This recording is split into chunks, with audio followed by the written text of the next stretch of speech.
Frank and I were born in Yugoslavia, now Slovenia. We immigrated to the United States in 1962. Ended up going with our parents, of course, to Milwaukee, Wisconsin. As we grew up, I watched my parents come to America literally with, 2 suitcases, 2 kids, $100. I'm Stan Gorenc. I retired as a Major General in the United States Air Force after serving 32 years, and I retired out of the Pentagon in 2007. I'm Frank Gorenc. I retired as a general in 2016 after 37 years of service.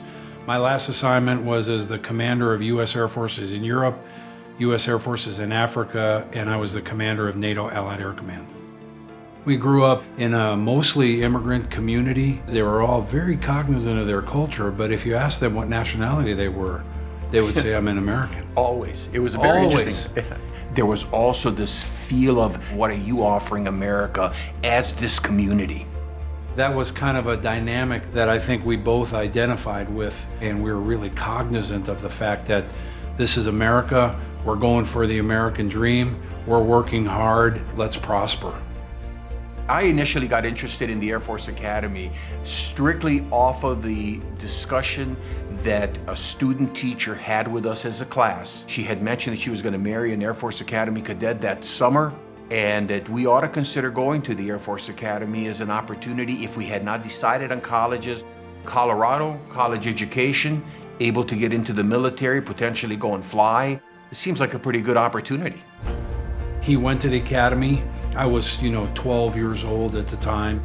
I saw the campus. I'm walking around and I'm kind of going, wow, this is where I want to be. I said, Frank, it's going to be tough, but I think if you stay determined on what you want, you'll do okay. Because the academy is not designed to have people come in and fail. The intent is to give you an opportunity and make you successful.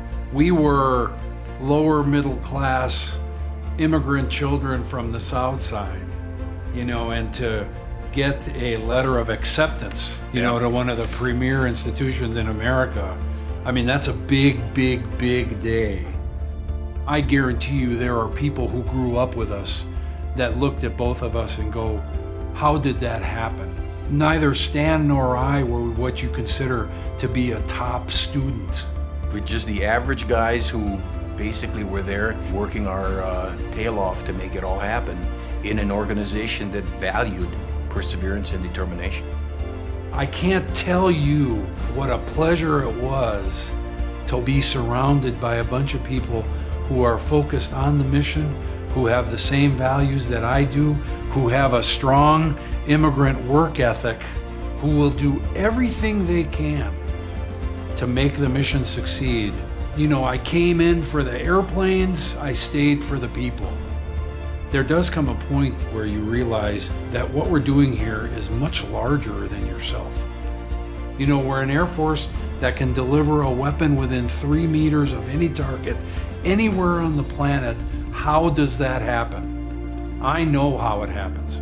Uncompromising standards, training, education, development opportunities, hard work and performance, and boom, you're off to the races.